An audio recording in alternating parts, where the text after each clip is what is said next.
Minority MLA খিনিয়ে টিভিত statement দি দিয়ক যে এইটোক আমি সমৰ্থন কৰিছোঁ। চাব মানুহে কেনেকৈ আপোনালোকক আদৰি লয়। আমাৰ মানুহৰ একো নাই, অকণমান মৰম, একোৱে নাই। আজি আপোনালোকে মেজিক চাওক। মোক কমিউনিয়েল কৈ থাকিলে একো প্ৰব্লেম চল্ভ নহয়। টিভিত গৈ কৈ দিয়ক যে বৰপেটা বটদ্ৰৱা সত্ৰৰ সংৰক্ষণৰ কাৰণে চৰকাৰে যি প্ৰস্তাৱ আনিছে তাত আমাৰ মুকলিমূৰীয়া সমৰ্থন আছে। কালিৰ পৰা অসমত হিন্দু, মুছলমান, মিয়া, বাংলাদেশী শব্দবিলাকেই নোহোৱা হৈ যায়। একোৱে নাই। এতিয়া ক'লে না যে অসমীয়া ভাষা কম, মানুহে ভাবে আৰে অসমীয়া ভাষা কৈ দিছে ইমান ভাল। এটা শব্দতেই মানুহ গলি যায়, একো নাথাকে। আজি কংগ্ৰেছৰ অৱস্থা চাওক। গোপীনাথ বৰদলৈৰ সমাধিত নোযোৱাটি যে matter of record, it is a matter of record. তাকো বিৰোধিতা কৰিব লাগে নে যে নহয় আমাৰ অফিচত আমি মাল্য অৰ্পণ কৰোঁ। ভাই তেনেকৈ চলিব নেকি? সেইকাৰণে আপোনালোকক মই আহ্বান জনাইছোঁ, এইখন আৰু অহা কেইদিনমানত আৰু ৩-৪খন আনিব, আৰু সেইখিনি আমি আপোনালোকৰ সমৰ্থন বিচাৰিম। আৰু মই ভাবোঁ যে অকণমান আপোনালোকে আমাক সমৰ্থন কৰক। কেইটামান ইছ্যুত কোনো ক্ষতি নহয়। ইমান ভূখণ্ড আছে, 78,000 স্কুৱেৰ কিলোমিটাৰ, একো ক্ষতি নহয়। কাৰ্বি আংলক থাকিব দিয়ক, বড়োক থাকিব দিয়ক, মিচিঙক থাকিব দিয়ক, কেইটামান নামঘৰ মন্দিৰ থাকিব দিয়ক, মেটাৰ ইজ ৰিজল্ভ।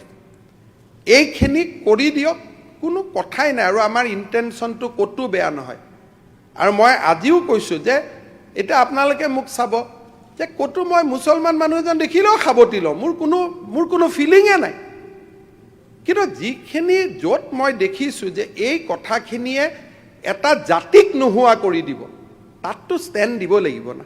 তাত যদি ষ্টেণ্ড নিদিওঁ, মোৰ নামটো দেৱব্ৰত শইকীয়াৰ দৰে ইতিহাসে লিখি থৈ দিব। তো মইতো দেৱব্ৰত শইকীয়া হ'ব নোৱাৰোঁ। ইমানটোতো নিজৰ ভৰিৰ ওপৰত নিজে থিয় দিব লাগিব। গতিকে মই হাউচক ৰিকুৱেষ্ট কৰিম যে এই আইনখন অনুগ্ৰহ কৰি পাছ কৰক, আৰু মই অনুৰোধ কৰিম যে UDF দলেও আজি আমাক সমৰ্থন কৰক। মাইনৰিটি এমএলএ খিনিয়ে টিভিত ষ্টেটমেণ্ট দি দিয়ক যে এইটোক আমি সমৰ্থন কৰিছোঁ। চাব মানুহে কেনেকৈ আপোনালোকক আদৰি লয়। আমাৰ মানুহৰ একো নাই, অকণমান মৰম, একোৱে নাই। আজি আপোনালোকে মেজিক চাওক। মোক কমিউনিয়েল কৈ থাকিলে একো প্ৰব্লেম চল্ভ নহয়। টিভিত গৈ কৈ দিয়ক যে বৰপেটা বটদ্ৰৱা সত্ৰৰ সংৰক্ষণৰ কাৰণে চৰকাৰে যি প্ৰস্তাৱ আনিছে তাত আমাৰ মুকলিমূৰীয়া সমৰ্থন আছে। কালিৰ পৰা অসমত হিন্দু, মুছলমান, মিয়া, বাংলাদেশী শব্দবিলাকেই নোহোৱা হৈ যায়।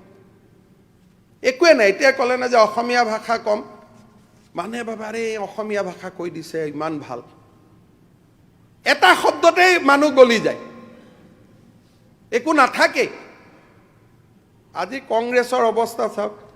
গোপীনাথ বৰদলৈৰ সমাধিত নোযোৱাটি যে matter of record, it is a matter of record. তাকো বিৰোধিতা কৰিব লাগে নে যে নহয় আমাৰ অফিচত আমি মাল্য অৰ্পণ কৰোঁ। ভাই তেনেকৈ চলিব নেকি? সেইকাৰণে আপোনালোকক মই আহ্বান জনাইছোঁ, এইখন আৰু অহা কেইদিনমানত আৰু ৩-৪খন আনিব, আৰু সেইখিনি আমি আপোনালোকৰ সমৰ্থন বিচাৰিম। আৰু মই ভাবোঁ যে অকণমান আপোনালোকে আমাক সমৰ্থন কৰক। কেইটামান ইছ্যুত কোনো ক্ষতি নহয়। ইমান ভূখণ্ড আছে, 78,000 স্কুৱেৰ কিলোমিটাৰ, একো ক্ষতি নহয়। কাৰ্বি আংলক থাকিব দিয়ক, বড়োক থাকিব দিয়ক, মিচিঙক থাকিব দিয়ক, কেইটামান নামঘৰ মন্দিৰ থাকিব দিয়ক, মেটাৰ ইজ ৰিজল্ভ। এইখিনি কৰি দিয়ক, কোনো কথাই নাই। আৰু আমাৰ ইণ্টেনশ্যনটো ক'তো বেয়া নহয়।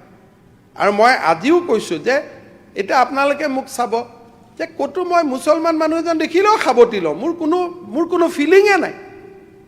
কিন্তু যিখিনি য'ত মই দেখিছোঁ যে এই কথাখিনিয়ে এটা জাতিক নোহোৱা কৰি দিব, তাততো ষ্টেণ্ড দিব লাগিব না।